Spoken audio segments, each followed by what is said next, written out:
Jizzle. Here. Neal. Here. Olson. Here. Luce. Here. Zittergruen. Here. Hadley. Here. Johnson. Okay, just for an informational piece, the items on the agenda specifically for the Quick Star and for Prairie Lakes are setting a public hearing. We won't be taking any public comment on them today, but there will be a public hearing for both of them on May 16th, correct? I just kind of wanted to let you know that. Is there anybody who wishes to speak to the council about anything that is not on the agenda? Hearing none. The Iub Letter of Recommendation, you want to talk about that, Travis? Yeah, so the IUB letter included in Dropbox was the staff response to the City of Decorah's complaint on the information request from Alliant. The staff's response was to send it up to the IUB board for hearing. So basically their own initiative of making it a formal complaint. Typically the staff would come back with a response to mediate the situation, and then either party would have time to appeal that to a full board discussion. Staff is saying full board needs to discuss and hear this out. See Carly Hayden Foster's over there. If she wants to maybe provide some commentary on it as well. Sure. So there's no, hi, I'm Carly Foster. There's no new information in particular. Travis summarized the letter from the IUB staff, just asking the Iowa Utilities Board themselves to consider the issue. I will add that the OCA, the Office of Consumer Advocate, today filed a letter called a joinder, which basically just agreed with the staff's resolution, confirming that in their opinion, the IUB, the board itself, does have the authority to consider these issues, and just asked the IUB, the full IUB, to hear the issue. Okay. Thank you. Thank you very much, Carly.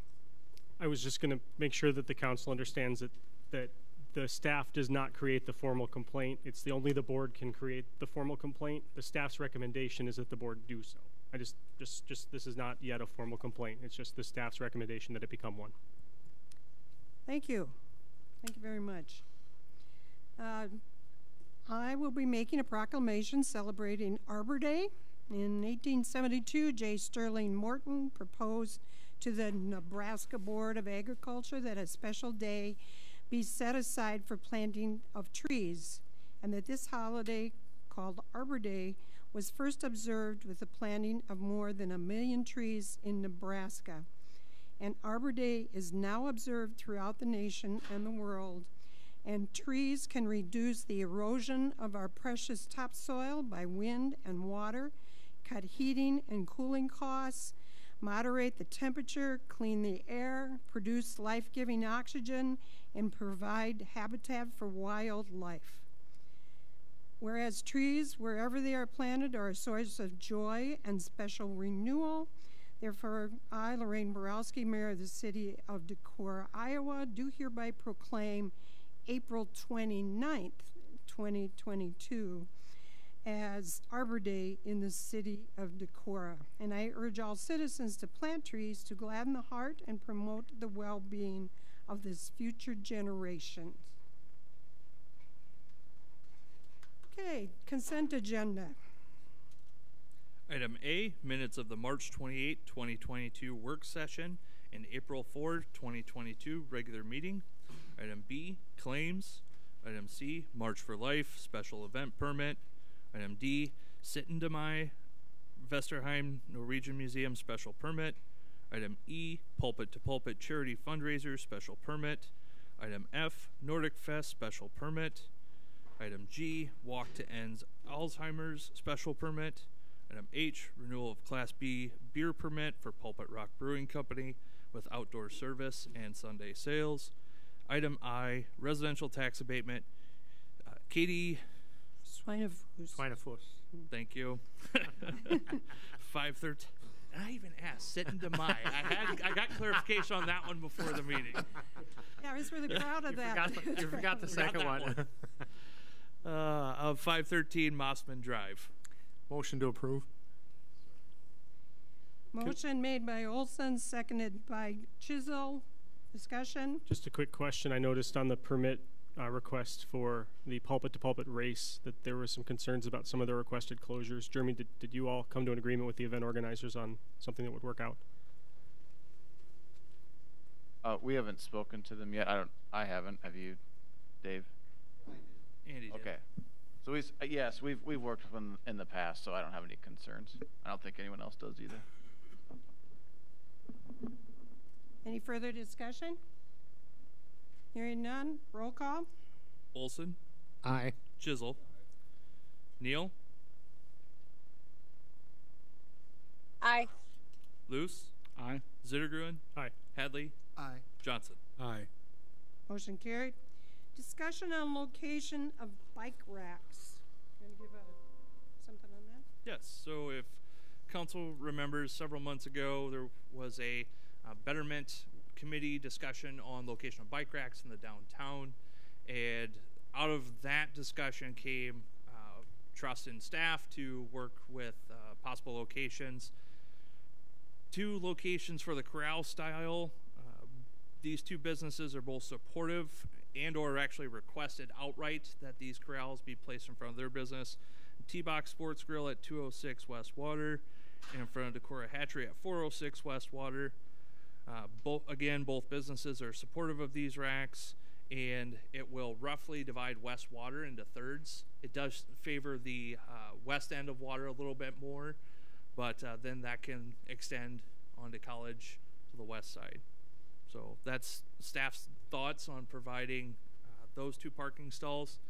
And then in addition to that, Jeremy and the street department have been working on fabricating the single post style permanent bike racks. So that way, as we see bikes constantly chained to the same post or the same tree or up against the same building, that we can respond. You know, it's the whole, if you see a cattle path cut in between 2 buildings, you should maybe put a sidewalk there.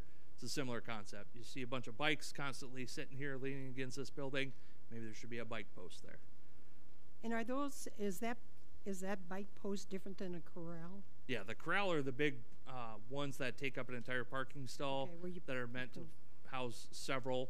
Single post style is going to have 2 bikes, maybe more if you arrange them in a triangle or something. Are those permanent, the bike posts? Correct. Those will be a permanent install. Okay. Yep. Are there Jeremy, bike Yeah, there bike Emily? racks by impact? Are there bike racks by impact? Did you say are there bikes by Good Times? Impact. No, by Okay. impact.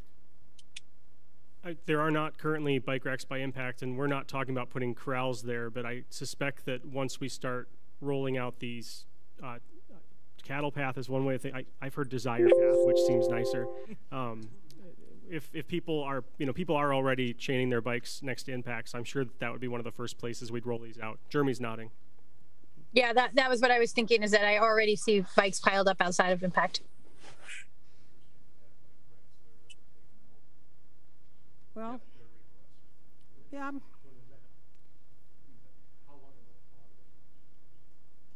Well, we did discuss that. Pre-pandemic too, so. Yeah, we did discuss at the staff level. We do have several U-style bike racks that were, staff was requested to remove those. Okay. And there's no action on this, it's just purely discussion. Any other further discussion on the bike racks? Okay. Just a note that studies show that people who bike to town stay longer, they visit more stores, and they spend more money while they're there than people who drive. And I think that's something that we should accommodate. I'm glad we're working at it. So thanks to Jeremy and to the staff. This is just a good choice all around. People biking to town benefits drivers and the people who bike to town and the whole community. So. Okay.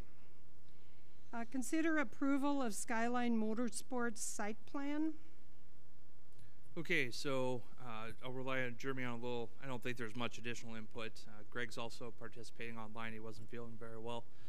But Skyline did submit a revised site plan based on the comments originally given back from the city engineer. So they have addressed all of those in the site plan. Short of there's still no sign designated on the site plan, but any sign permit would still have to go to the building inspector anyway for approval. So P&Z did pass a favorable recommendation of this one on to council, and so any other particular questions I would pass on to Jeremy. Any other questions at this time?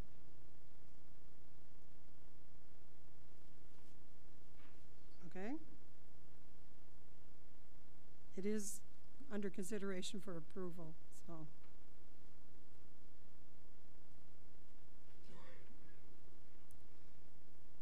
Did I use my, do you want me to go like this and say Motion, don't all spoken? motion to approve.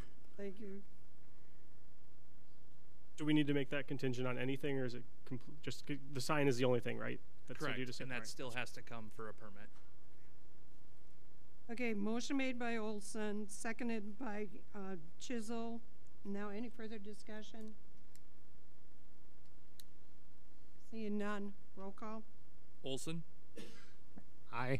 Chisel, Neal, Aye. Luce, Aye. Zittergruen, Aye. Hadley, Aye. Johnson. Aye. Consider approval of contract between Winnebago County Veterans Memorial Association and Wicks Construction. For the sake of time, I'm going to give the background for both 9 and 10. They're very similar.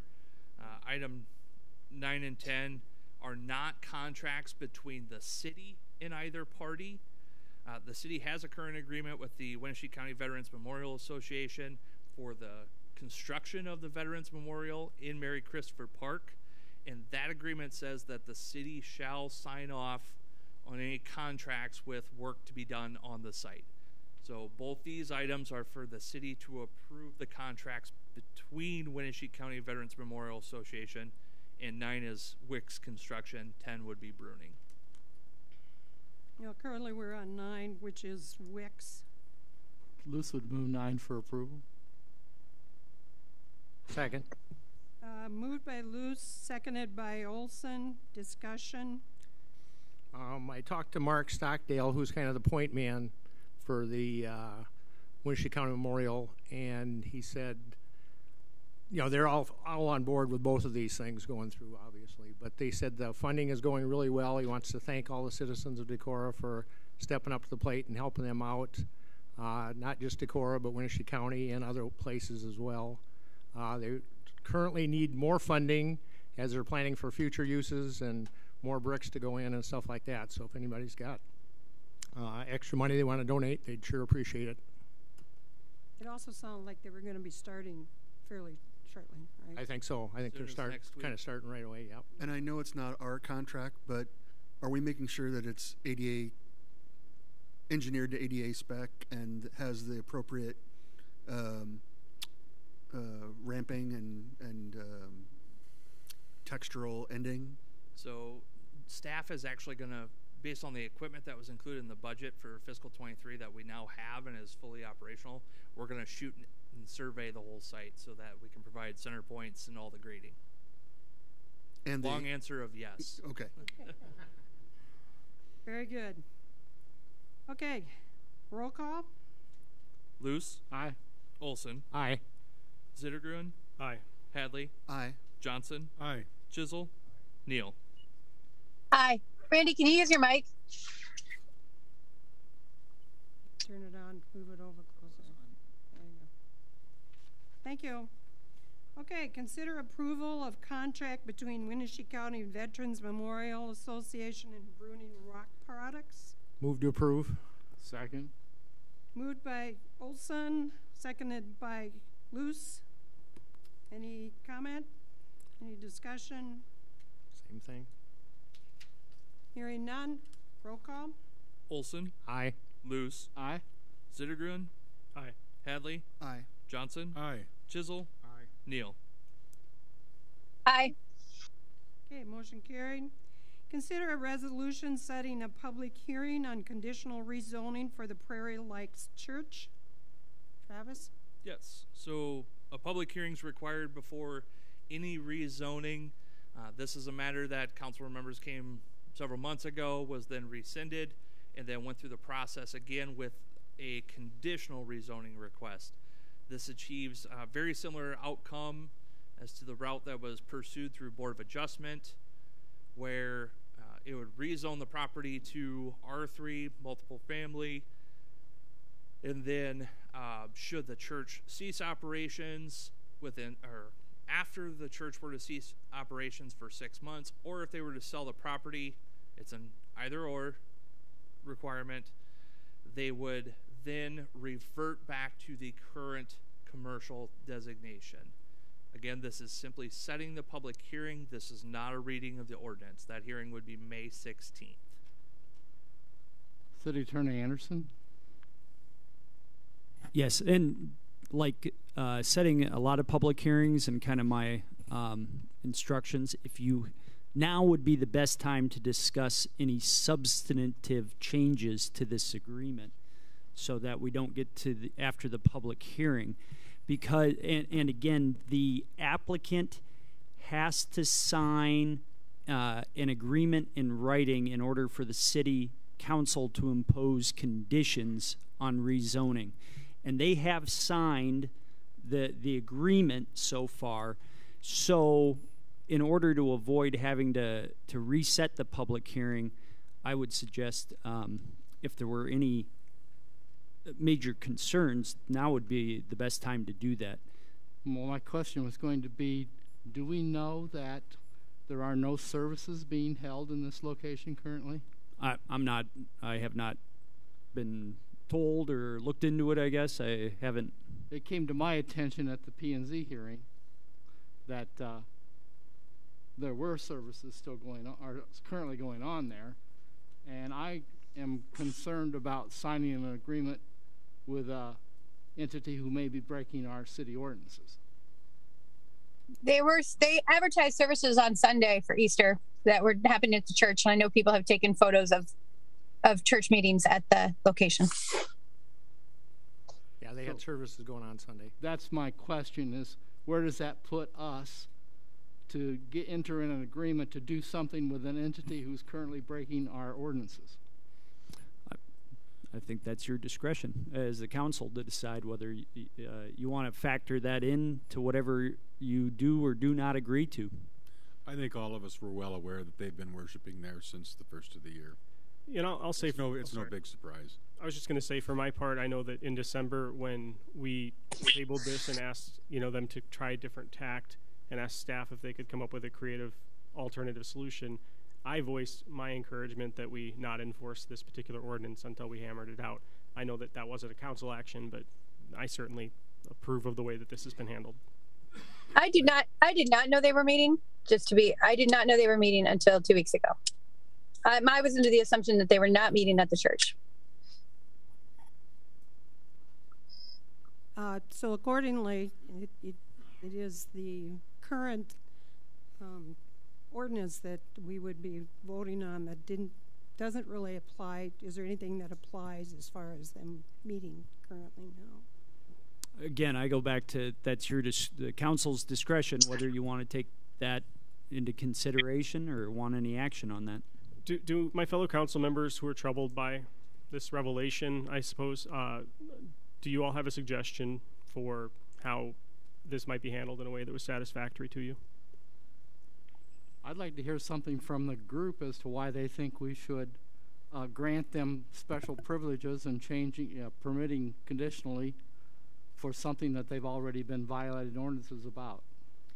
I have a question. If we're gonna, I'm leery. If we're gonna set a public hearing, I guess I also don't want to discuss this without hearing from the public, right? And having that public hearing. But I am curious about the public hearing. Isn't an assumption that we would then agree to this rezoning, correct? That's correct. I mean, it's required by statute that you have a public hearing prior to passing an ordinance on zoning. So there would be public input at that date that is set. Correct. So I had some conversations, and it was said that the church had made statements that after Christmas they would not continue doing what they were doing, And so now we hear people saying, oh, we knew they were doing this, but nothing was shared with the whole council. So I guess if they made assurances they weren't going to do it, but they're still doing it, it doesn't sound like an entity that we want to do business with. So I will make the comment, I did have somebody from the church reach out to me after the initial phase, or the initial rezoning request had come through council, stating that they were going to stop holding services after Christmas. And to my knowledge, there weren't services being held until I did get contacted over the weekend on Easter services. So from a staff standpoint, we weren't aware that there were services still being held during this time. That was my assumption too. I remember at the meeting they said they would have their Christmas service there, and then they would not meet until this issue was resolved. I've been assuming the entire time that they've been meeting, waiting for this to wend its way through our convoluted political. That's interesting. So actually what we're looking for is setting public date. I will make a motion to set the public hearing on May 16th. I'll second it. Motion made by Chisel, seconded by Johnson to set the public hearing on May 16th. Any further discussion? Yeah, I would rather, before voting on doing this, I would like to hear some affidavit, them asserting that they had not broken anything and they had held themselves to what they said they were going to do. So I will have to vote against it because of those incongruities to what they said they were going to do and what they've done. And that would be what you would also be voting on for the public hearing. I mean, they're going to be having to state its public hearing and those type of things. This is just setting the date. I understand that, but I don't want to even set a date until I understand who I'm dealing with. I understand. And that's why I'm asking for some sort of affidavit. If this doesn't go through to hold it, some sort of affidavit from them saying how many times they've met at the church and broken the law and any restitution they want to provide or face charges. Okay, we have a motion and a second, and we're still in discussion. What are some of the input from the council? Yeah, I mean, I'm in support of the letter of agreement as it stands and of the agreement as it stands too. I suppose if council members would want to modify the letter of agreement to reflect what they would consider to be appropriate recompense for what they perceive to be a violation of good faith, I think this is the time to say that. Is that accurate, John? Yes, to handle this in an efficient and the most direct manner. Because again, if you, the council, decide that you don't like the terms as they are drafted, and you want to start modifying the terms, which absolutely is your prerogative. If that isn't done now, and it's done after the public hearing, then we have to start the public hearing process over again, because they have to agree to the conditions in writing prior to the public hearing. So I find all of this presumptuous, that we are willing to rezone the land, even for a special permit. I guess I feel like the correct body that was to issue a special permit for rezoning was a Board of Adjustment. And the Board of Adjustment did not feel compelled, or that it was the right thing to do, to temporarily rezone the land. That was their prerogative, and they said no. And I guess I'm frustrated with the process that is now bringing us back to essentially asking us to provide a special rezoning that the Board of Adjustment should have done. And I know people have brought up the Dalen property, that this is like the Dalen, but it is not like the Dalen. I do not wish to see this property rezoned. I want it to be commercial. I want it to stay commercial. I think that's what the whole entire infrastructure was built for, commercial. Whereas Dalen, the issues behind the conditional rezoning there wasn't that we didn't want to eventually wind up with commercial zoning. We wanted to make sure that we mitigated for the risks to flooding on that land. These are very different scenarios. When the church is there, commercial properties cannot be there. And for my feelings about what the town was promised, both by those who built the business park and the commitment we have to our current taxpayers, I think we have to leave that land open to be commercial land. And if there's a church there, we can't do it. If the church is there for 5 years, 10 years, 50 years, we can't put a commercial property there.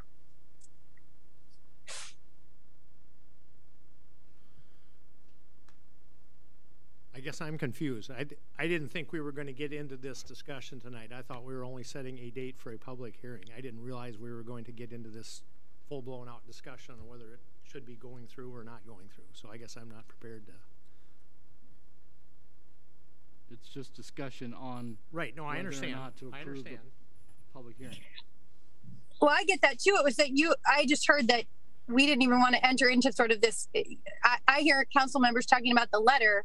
Are there anything we'd like to modify with the letter? And people say, well, I'm okay with this letter. And I guess I don't want to be disingenuous by saying we're going to have this public hearing and make the church think that somehow this is going through if it's not.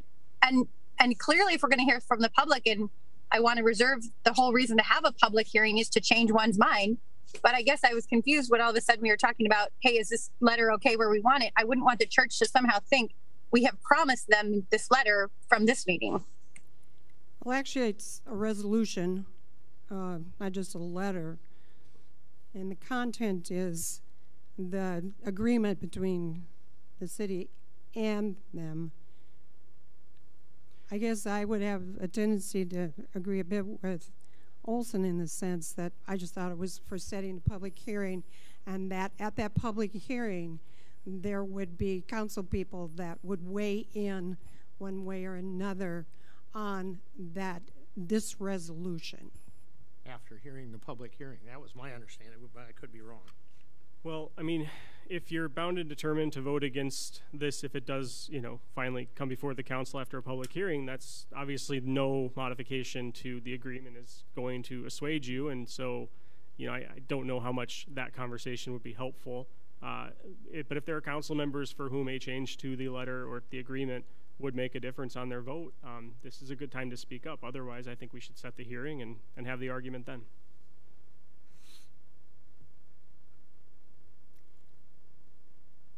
Further discussion? Hearing none. Roll call. Jizzle. Aye. Johnson. Aye. Zittergruen. Aye. Hadley. Aye. Neal. Aye. Olson. Aye. Luce. Aye. Okay, so the public hearing will be on May 16th. Consider a resolution setting a public hearing on fiscal year 22 amendments. Travis? Yes, so budget amendments are necessary they're necessary should any expenses within a fund exceed what was previously budgeted. This typically happens based on emergencies or unexpected grants that may have been received, other circumstances as well. It's also very common to amend a budget should resolutions not be in line, where revenues not in line with what was previously budgeted. As one can imagine, 18 months ago when the City Council first started budget preparation for fiscal 22, we didn't have quite the outlook of what these last 18 months have looked like. So there's a couple budget amendments that are necessary. Again, this sets a public hearing for May 16th. I guess one of the questions would be from Carrie, maybe who's worked with amendments before. I'm familiar with how those work. In comparison to probably under the other years, was it anything drastically over? No, I was looking, comparing it to last year. It's actually less amount of money than last year. Not by much, but. Okay, it was less money than last year. Okay. And like Travis said, even if, like with the ARPA money, the American Rescue money, we didn't have that showing. We had that in expenses, not revenue. So some of it's just bookkeeping too, kind of cleaning it up. So. Okay. Lucid move setting a public hearing for the amendment of the budget. Johnson will second. Motion made by Luce, seconded by Johnson. Any further discussion? Roll call. Luce. Aye. Hadley, Johnson. Aye. Hadley. Aye. Chisel. Aye. Neal. Aye. Olson. Aye. Zittergren. Aye. Motion carries. That too will be a public hearing on May 16th. Bring your tent. Consider resolution setting a public hearing regarding the Quick Trip site plan. Okay, again, this is another proposed public hearing, also for May 16th. The difference on this one is a public hearing is not required for site plan approval. There was a large amount of public participation at the P&Z meeting. P&Z did recommend approval, but with consulting with city attorney and staff, we believe, as well as some elected officials, believe setting a public hearing for May 16th is best course of action for the city council. Make a motion to set a public hearing. Second. A second. Motion made by Olson, second by Zittergren. Discussion.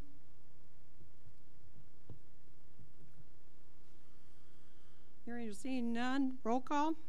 Olson. Aye. Zittergren. Aye. Johnson. Aye. Chisel. Aye. Neal.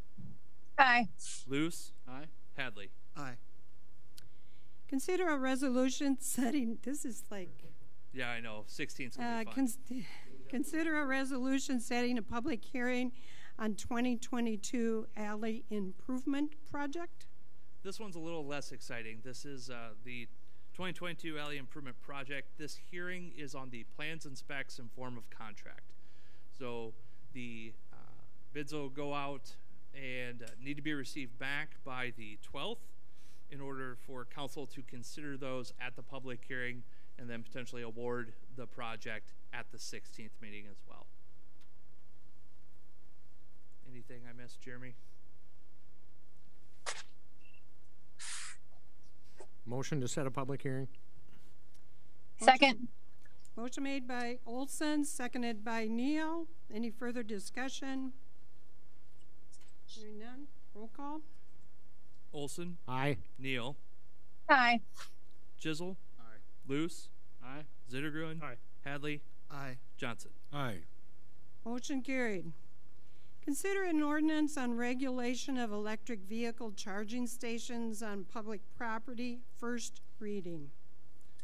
Okay, so this is an ordinance drafted based on the conversations at the last council meeting on rates to charge for the EV chargers that are proposed for North Alley, as well as what would also apply to any future installations, whether it be the ones that we're trying to get through a grant to go on State by Fairway or any other public locations. Took a couple things into consideration. One, restricting the use of them to electric vehicles, period. But the second part, requiring that the vehicles remain plugged in while they're parked there. Because during that rate discussion, there was not just on the kilowatt hours that are being paid for to charge the vehicle, but if I park an electric vehicle there, leave it plugged in, you know, I pay $2 to charge it and it sits there for 16 hours. What about those other, 14 hours that it's sitting there plugged in that somebody else could have been using it? So there is a per hour rate as well as part of there. That discussion actually will be approved by resolution of the council, the two rates, the kilowatt hour and the hourly. Those will be set by resolution. This ordinance allows for that to be done. There are two blanks in here.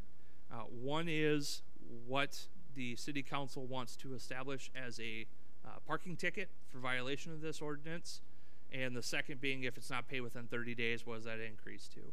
The current parking tickets in Decorah are $15 and then go to $20 after not paid in 30 days.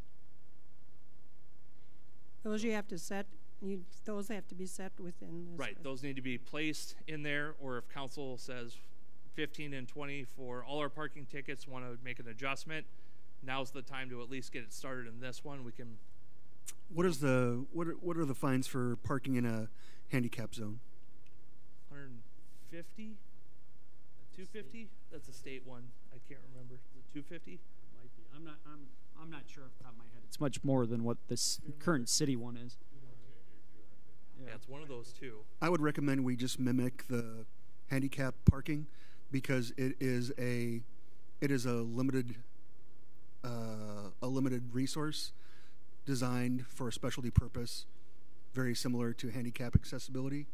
My personal recommendation is we just look at it like a handicap stall.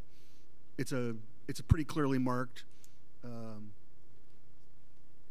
It would make people think twice. So, This is Just a minute. I think John had something to add.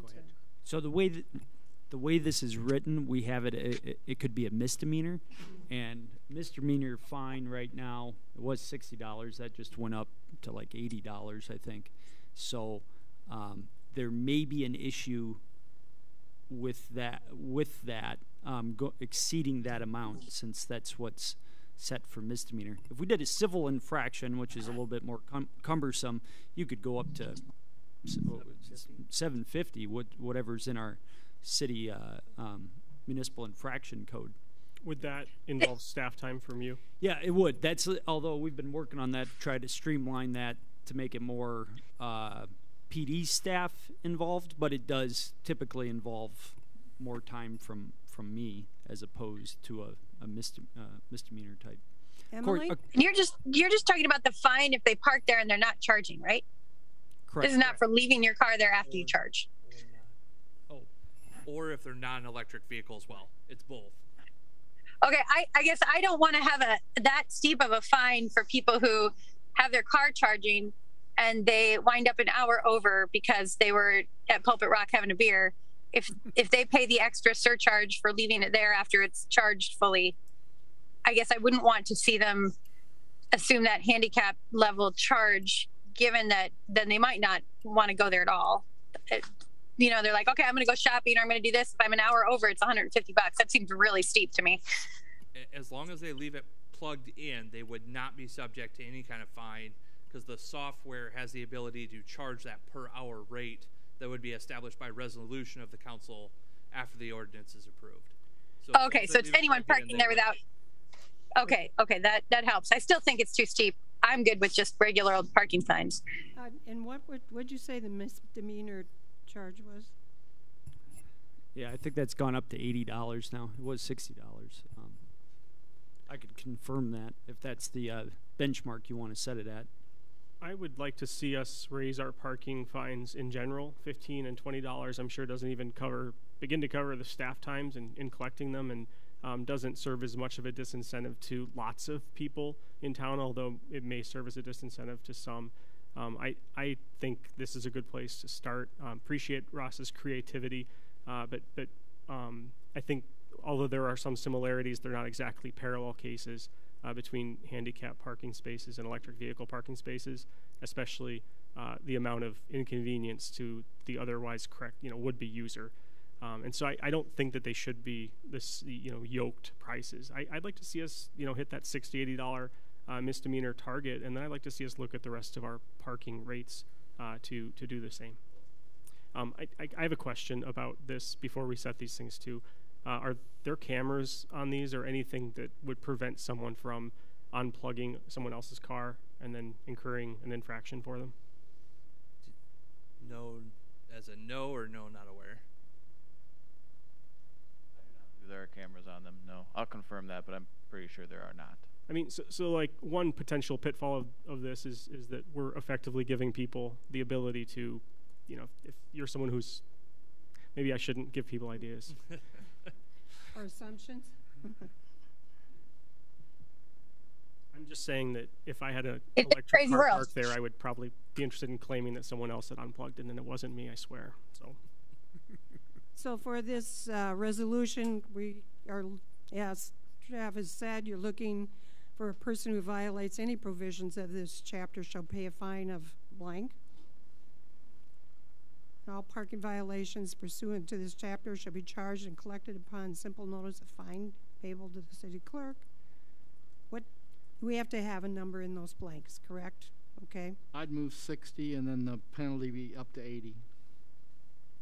I guess I'd like to see it a little bit lower to start with. I see where Ross is going with it, but I think this is kind of a relatively new phenomenon that people are going to see. I think we need to give them a grace period, time to get used to it a little bit. So I wouldn't mind seeing it starting a little lower. So what might you suggest for the parking fine? Oh, would we have 15 and 20, maybe 20 and 30 or something like that? Just a little bit higher than what our normal fine would be, but it's going to be pretty clearly marked. Like, if you park there, you're making a choice. It's, you know, it's going to be clearly marked that that's what this is. And I know that we can't do the other because it's a civil violation, not a misdemeanor. But I would at least second Steve's 60. I would not support going lower. And that's for a fine. Yeah. Okay. I guess I could see some people in the community that have no idea what it even is parking there without even knowing what it is, and then suddenly get a ticket for $60 or $80. And I think they could be people that maybe that would be a large fine for them to have to incur. So I guess I would bet they wouldn't do it. Bet they wouldn't do it again. No, they wouldn't. My mom parked on Mechanic Street and got towed away, and it was a $75 fine. Like, she just moved to town, you know, wrongly parked there and got a ticket. It was $75. She didn't know, but I bet she never does it again. So I think 60 is solid. The one question I would have too is your goal is to encourage to use these things, right? Correct. Not to yeah. I guess I wonder if we could find some sort of compromise at 40 and 80, and that would incentivize people to pay quickly. You know, doubling it if people don't pay is maybe more of an incentive to pay it right away and save our staff time on follow-up. People who are in support of 60 and 80, what do you think about 40, 80? 40 and 80. What's the process if you increase that as you go along? Find out you want to increase it. So you're going to have to go back. Yeah. Okay, I got you. It's not a fee. I got you. Keep it consistent with what we currently have between 60 and 80. Keep it 60 and 80. I would support what Randy said about keeping it consistent at 60 and 80 for applying toward all parking. This was the precursor to look at our parking rates. It seems to me if we have a parking problem, we want people to pay attention. If there's a limit of amount of parking, everyone should be aware that if you violate our parking laws, this is what it's going to cost you. Okay. Wait. Did you just... So there was a motion to make all parking 60 and 80? No, we don't have a motion yet. Discussion by Travis and saying that we need to relook at our parking rates. Mayor, I think we do have a motion. I think that Steve moved 60 and 80, and I believe that Ross did say that he seconded. Is that accurate? Okay. But not for all parking, just for the EV chargers. It's just for the Look at the agenda, right? It's just ordinance. I know, but I just heard Randy say something about all parking, and that's why I'm like, wait a minute. No, the discussion went that we need to be looking at how much we're currently getting for parking tickets, but not in conjunction with this. So as a point of order, Mayor, Steve, I thought I heard a motion, then there was lots of discussion, then I thought I heard Ross second that motion.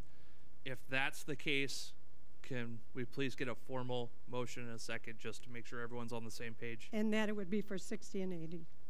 If that is so the motion. That's what I moved. And that's what I second. Okay. Thank you. You're welcome. All right. Any other discussion? Simply ask and I'm happy to support the motion as written. I would like to encourage staff to please bring us updated pricing for other parking violations in town, because I don't think that we've kept pace with the market. I don't think they're a proper deterrent, hardly worth enforcing. And before we vote on this, I'd like to invite staff recommendations on this price point. Jeremy, Dave, Travis, is this in line with what you think is reasonable?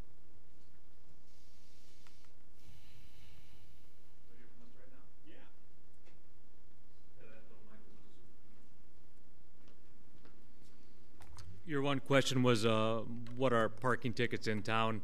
They're $15, except for the handicap. And that's been that way since I've been here, and that's over 30 years. It is time to change that. I agree with the EV parking or the charging station parking of being 60 to 80, whatever you want to set in that price range. I'm good with that, and I understand the need for that. We also discussed what happens if someone plugs in and just leaves for the day. You know, that's something to keep in mind too, not just somebody that's not plugged in or somebody that's parked there not in a charging type vehicle, but also somebody that just takes advantage and plugs in for the whole day. So keep that in mind too when you're talking about it. As far as the rate increase for parking tickets across the board, it needs to go up. We've got people that we write parking tickets to just about every day, downtown, parking downtown. And to them, it's cheap parking, right? $15. I'll pay them at the end of the month. They come in and pay them all. It's not a deterrent. And we got officers that are upset because they're writing the same ticket night after night after night after night. So my recommendation for that would be probably $25. See if that doesn't change things up a bit. And then you could just add the same increment that we had for if you don't pay within X amount of days, whether that's $10, $15 more than that.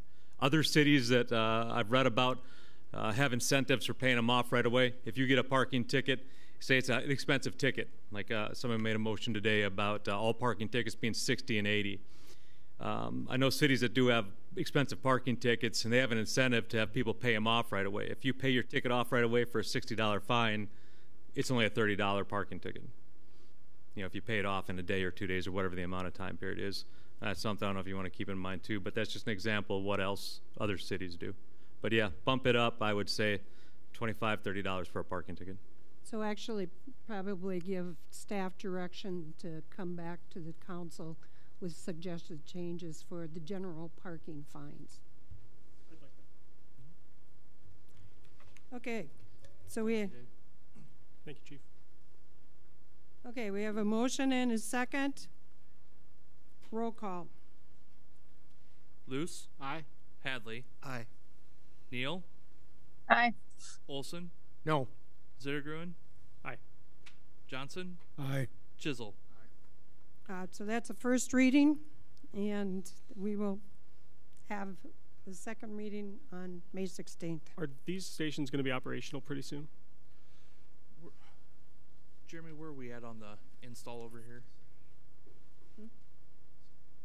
Oh, yeah, thank you. Yeah, so they will be physically installed soon. We're in the process of working with Alliant to get them energized, but I would expect within the next couple of weeks, assuming weather cooperates, that they will be. We want to get some of this stuff worked out, but I would say after second week of May, they will be ready. I was considering waiving and adopting, but it sounds like we can at least do this one more time. Thanks. Yep, Well, we were trying to time at least but two. you also had one And it wouldn't hurt negative. to take this out. You could use that period in between then as your educational piece. That following this date, your fines will be this if you violate this ordinance. Okay.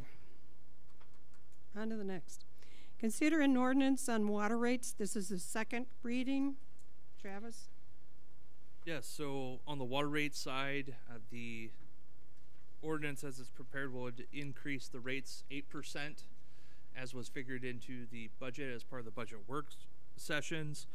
For the past several years, the council has approved a 2% rate increase, which quite honestly has failed to keep up with the operations, or excuse me, not operations. Operations is what it is keeping up with. What we are is deferring maintenance on the infrastructure. So a lot of our water projects are actually accomplished in conjunction with street projects, and so we're using local option sales tax funds to pay for water improvements. That's a practice we really want to get away from. Water fund should pay for water infrastructure. So this 8% increase, it's also worth noting that the CPI for the last year is over 7%. So this is barely exceeding the CPI as part of this increase. As noted during the budget work sessions and again at the last council meeting, this would, it is anticipated that the council would act on another 8% increase in fiscal 24. And this is the second reading. Have you had correspondence between the last reading and this reading? I believe City Hall received one. We did receive a letter this morning, and they were against it just due to the cost of everything else going up. And then they also mentioned Black Hills Energy with the vortex. Is that in the Dropbox? No, I will get it to you. Okay. Lucid move the second reading for approval. Second. Moved by Luz, second by Zittigran for the approval of the second reading. Any other further discussion? Just a note to the public that we get an audit every year from Hacker Nelson here in town, and they gave us a chart this year of our rates and our funds for these water and sewer utilities, and they have nice bar graph that shows that over the last 30 years, our income and the cost to run the system were separating.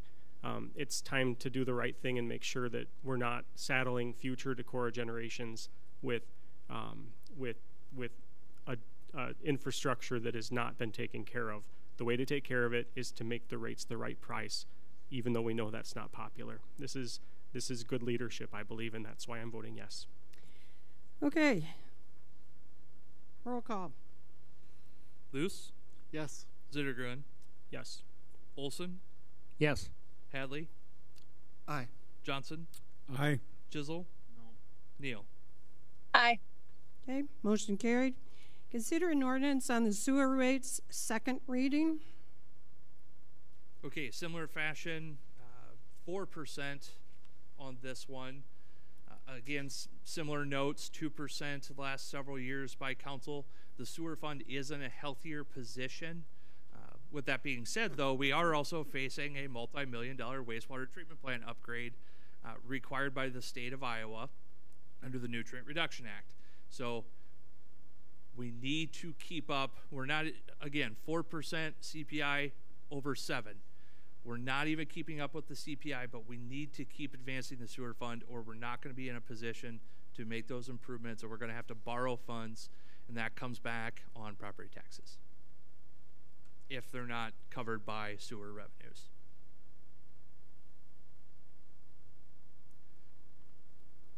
I'll make them. Go ahead. I was going to do what you're about to do. Go ahead. Jinx. Yeah, I move. I'll move the second reading. Would you like to try and do that all? I mean, maybe I could say in triplicate. I got it out. Yeah. Okay, so, well, we have a motion made by Hadley, seconded by Luce. Any discussion? Okay, roll call. Hadley? Aye. Luce? Aye. Zittergruen? Aye. Johnson? Aye. Chisel? Neal? Aye.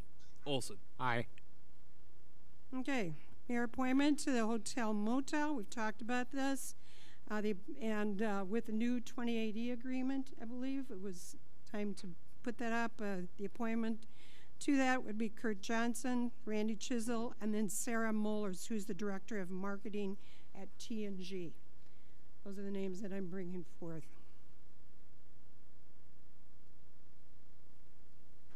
Are we going to have a third on jobs? Are you going to make an appointment for that? A third council person? They have to make an amendment to their bylaws first. Okay.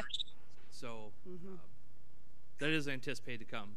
Yes. Okay, thanks. Can I ask what the size of this committee is? Ooh, that's a good idea. You sure can. Thanks, Randy. Randy happens to have that. I just happened to. Let's see, we got two. Use your mic. Use your mic. Yeah. Two from the city. Randy? Mike? Pull your mic down.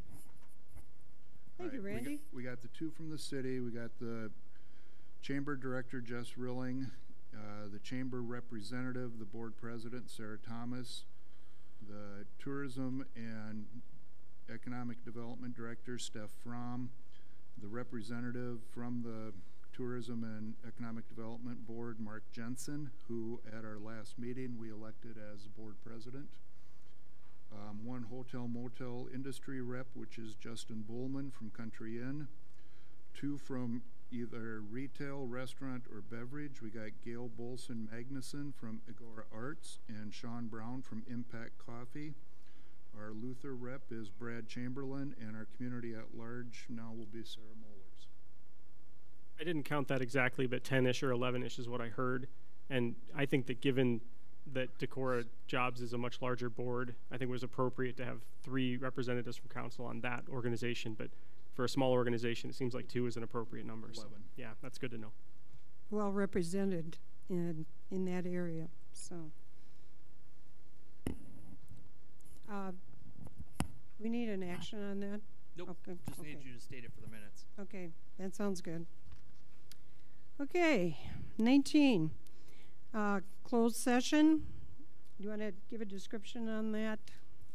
Sure. Closed session pursuant to 2151C of Iowa Code to discuss strategy with counsel on matters that are presently or in litigation or where litigation is imminent, where its disclosure would be likely to prejudice or disadvantage the position of the governmental body in that litigation. And can you give the directions on how we work with this? Yeah, so there are two avenues. One, the council could motion, second, vote to go into closed session. The council could excuse themselves to the city clerk's office, or we could ask the general public to wait in the hall while it's discussed here at the dais. We would then mute on Zoom and shut the video off. That's up to the council. Let's go to the city clerk's office and. I would motion that we go into closed session and excuse the council to the city clerk's office for this discussion. Luce would second. Great. Motion made by Chisel, seconded by Luce to go into closed session and move to the city clerk's office for that. Roll call. Chisel. Aye. Luce. Aye. Zittergruen. Aye. Hadley. Aye. Johnson. Aye. Excuse me. Neal. Aye. Olson. Aye. Okay, so we will be going into closed session. We will be back out and resume following. Okay. Consider action on Bank of the West public restroom. Luce would move to vacate the public restroom on 128 Water. Second. Oh, wait, do we need to vote on the closed session? Was I just told that? No. We Okay. did, we voted back there. Okay, Luce made the motion. Who made the second? Okay. Any discussion? Roll call. Luce. Aye. Zittergruen. Aye. Hadley. Aye. Johnson. Aye. Chisel. Aye. Olson. Aye. Now, because it's not saying on the agenda any other action, Yeah. can we go ahead and talk about? You can talk about it, just wouldn't be any other action on it. Directions. So it would be more like directions to the staff. Yeah. I'd like to encourage the staff to enter into negotiations with Bank of the West regarding the land lease. If other council members are similarly inclined. Sounds like a wise move to me. You can't. No, Yeah, we you can't can't. make a motion, but that's kind of what we, so yeah, I'll go along with that. Okay. Update on the library board applications. Friday was the deadline for the applications. Do you want to give some background for what we had discovered on that? Sure. So during the process since the last council meeting, it was discovered that actually one of the existing library board trustees is a rural resident, and city code allows for only one rural resident to serve on the library board of trustees. So previously we had been advertising 3 open positions, 1 must be rural. No longer the case. So do apologize to those rural members of the public that did submit applications, because there were several, but they cannot be considered for appointment July 1. With that, we did receive 2? Yes, 2 that would actually qualify. 2 that would qualify for the city, and we need 3. So that deadline did come and go Friday the 15th, and so Mayor, if you'd like to open it up for a longer application period, we still need 1 more applicant. I will open it up for a longer period.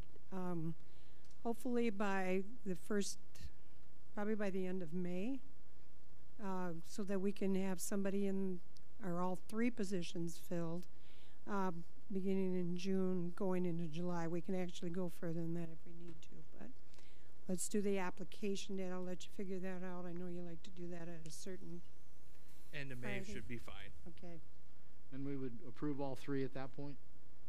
Yep, because they'd be July 1 is when they'd all go into effect. Okay, tree board opening. We continue to have a tree board opening. If somebody is interested, please check. City manager, department head, and council reports. I'll keep mine brief. State legislation should be wrapping up here shortly. Tomorrow's their last day, I believe, of their per diem. Senate File 2383, that's the Workforce Housing Omnibus Bill. I believe it passed both the House and Senate and is awaiting governor's signature, if I remember correctly. That's the one that had all kinds of stuff thrown into it, but pulled out. They did remove the state building code provision, so cities are no longer, through this bill, required to enforce the state building code, no more, no less. So cities can go up or down on their enforcement. The state building code still exists, though. This one also, also removed was the veterans property tax credit that was on there. They also removed the non-conforming use through zoning ordinance restriction that said if more than 80% of properties are non-conforming, then a city cannot enforce zoning rules. Arguably more importantly, Senate File 2285, that's the one on fireworks, has passed both the House and Senate that says cities cannot restrict the sale of fireworks using zoning ordinances. All commercial industrial zonings must be allowed to sell fireworks, including our C3 downtown district. That has passed both the House and Senate and is awaiting signature of the governor. Okay. Those are the two I wanted to bring to council's attention at this point. Carrie. Anything from the department heads?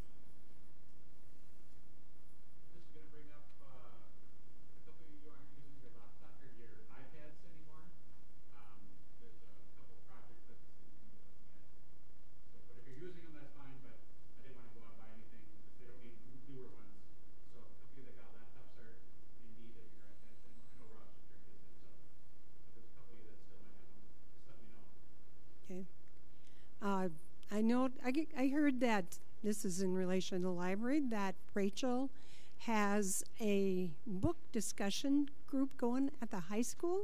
Is that correct? Our children's and young adult librarian, Rachel Button, has a collaborative book group that is meeting through the high school. She's partnering with Shannon Horton, who is the middle school and high school librarian who actually just recently won a national award. That was a pretty high honor. But for the high school book group, they actually had so many students interested that they have 2 sections. I believe it's 42 students participating. That's cool. Luther College is paying for the books, and the students actually voluntarily agreed to participate, and they meet during their flex time, so it's sort of an add-on to the rest of their school day. But so far it's been a really successful partnership, and it sort of speaks to one of the areas of our new strategic plan year 1 goals, which was to really try to reach out more to underserved populations, and high school students certainly fit that bill given how busy they are. So it's been a great program so far, really successful and a lot of fun, and we're looking forward to continuing into the future. I was surprised to hear it, and I wanted to make sure the public knew about it. That's a really cool thing. Anything else? Is there any news on the telecommunications aspect? Yeah, we were kind of waiting to see what some results were with Fort Dodge. I was gone a couple days last week. Carrie's going to be gone a couple days this week. We're going to be looking at trying to set up a meeting with like maybe the utility group and the telco board the last week of April or the first week of May, and then we'll come to the full council with that after that. So there'll be something coming out on that here very shortly. I've got some, Travis and Carrie had me get some pricing on fiber and conduit and things like that if we're going to go the same route that Fort Dodge did. I did find out today, and I just shared it with Travis late this afternoon, so he probably didn't see his email yet. No, I did. Okay. Fort Dodge did end up extending their thing till the 27th.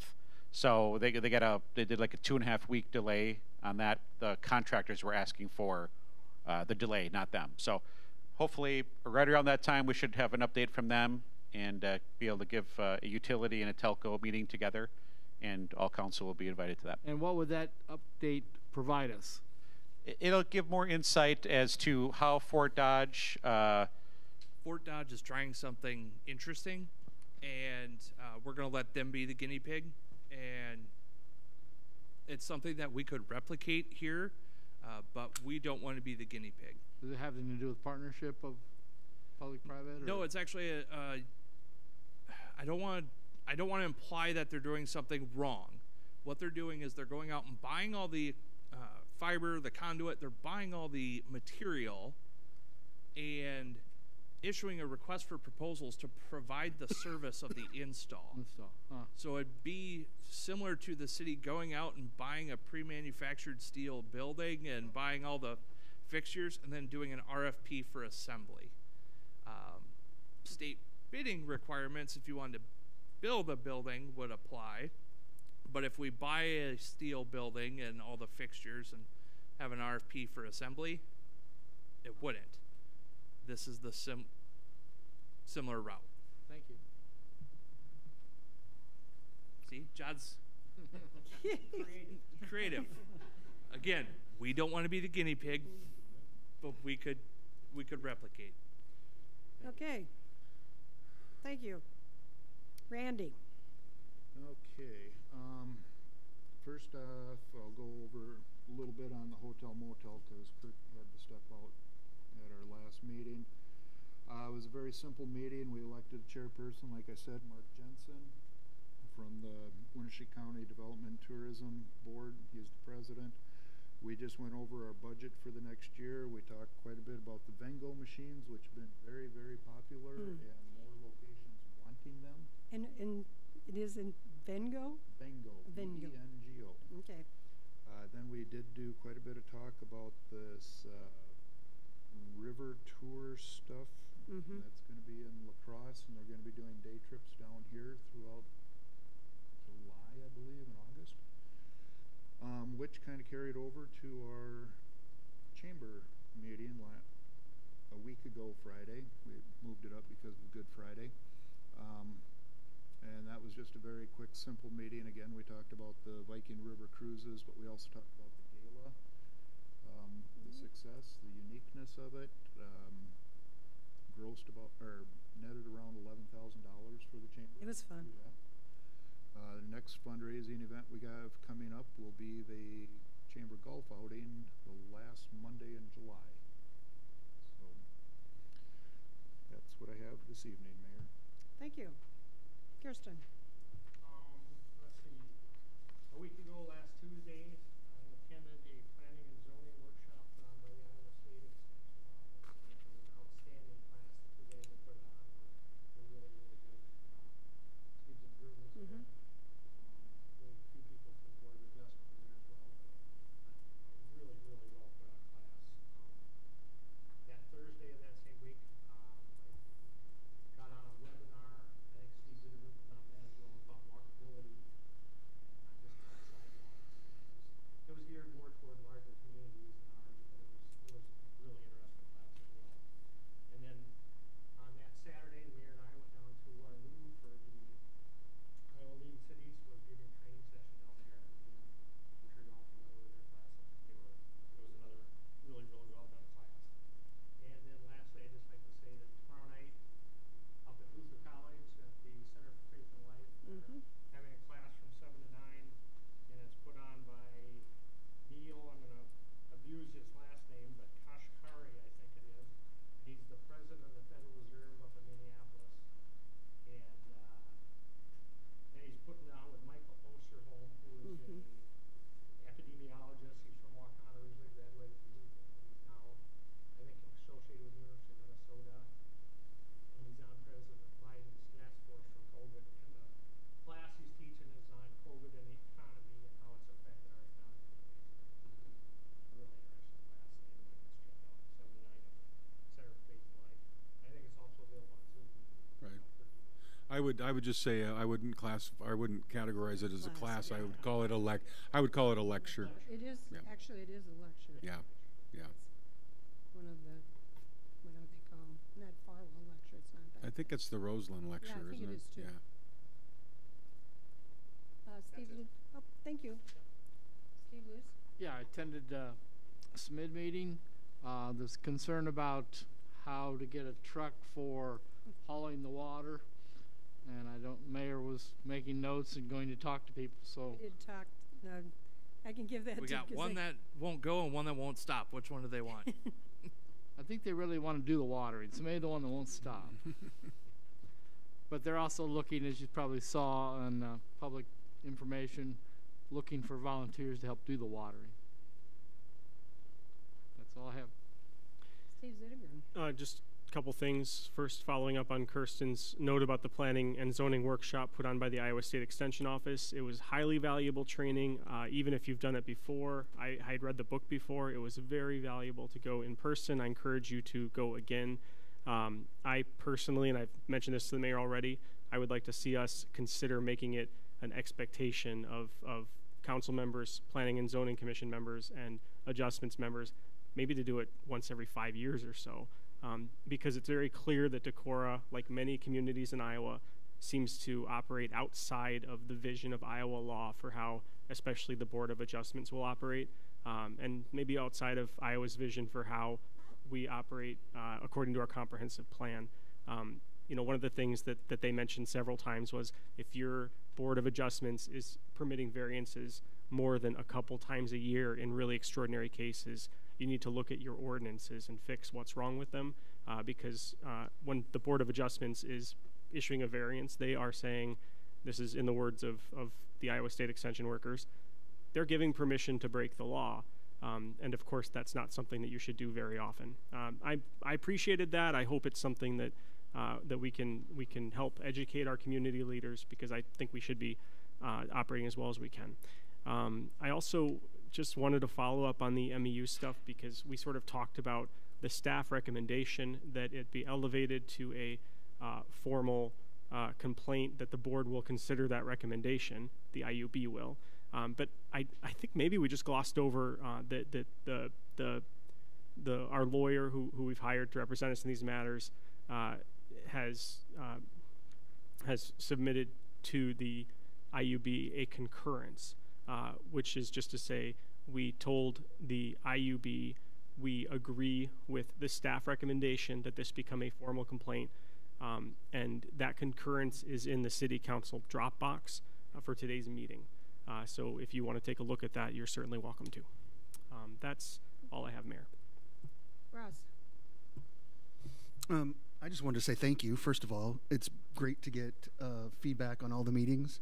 Like, I think that we're doing a better job of that. Many of us attended the planning and zoning meeting. It's good to see our community impassioned about something, and it's the development and change of our community. And I think having a forum for that is important, so I'm looking forward to that. I did read with interest the release of the carbon neutrality or carbon information that Jim Martin Schramm presented through the Sustainability Commission. I think we need to look strongly at that, because in the sustainability plan, we made a commitment to be carbon neutral by 2040. And I know we've been working on that through trees. We've been working on that through LEDs. We've been working on it through our fleet maintenance, other things like that. But I think we also need to be cognizant of it as we look at development and whatnot. I did have a lot of citizen feedback this round. I've driven out on Pleasant Avenue and North College Drive and St. Lawrence and looked at sidewalks and some other areas that people have had concerns of, and alleys. I want people to know that we appreciate their feedback. We can't fix everything right away. We do have a plan for change, and we're always interested in input. So keep contacting us. We might not be able to fix your problem right away, but we hear you, and we acknowledge that there are infrastructure needs. The last thing I wanted to do was suggest, I'm on the Public Safety Commission, but I'm not the chair, but I would like to have us look into, again, look at a truck route. We did talk about it at the street committee.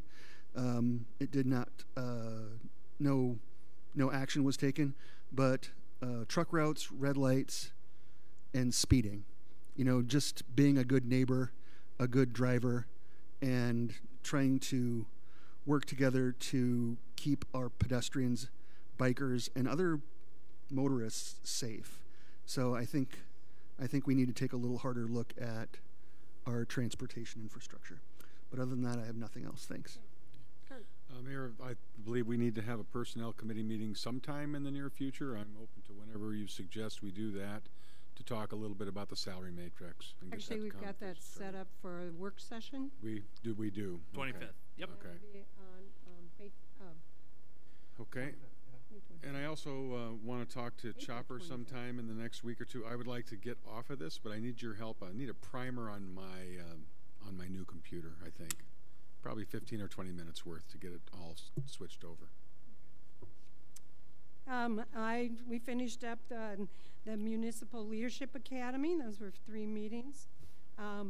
And I also organized a Northeast Iowa Regional Zoom for Mayors meeting, which was extremely fascinating. There's some little towns around there that are doing some unbelievable stuff, but it was really fun to talk to other mayors. We had our first in-person housing ad hoc committee. We all agreed that it worked out very good to be in-house. When I was at the Municipal Leadership Academy, I got to talking to the mayor from Independence, and I'm assuming you know the city manager, and they've been doing some really interesting things housing-wise. And they said, well, we'd like to, get together. I said, well, that's fine. And lo and behold, about 2 days later, he said, hey, how would these things work out? So I'll be setting up another meeting for the housing committee, ad hoc committee, for people to come and kind of exchange some ideas that way. Let's see. Yeah, I think that's it. Anything else? Move to adjourn. Thank you very much for the meeting.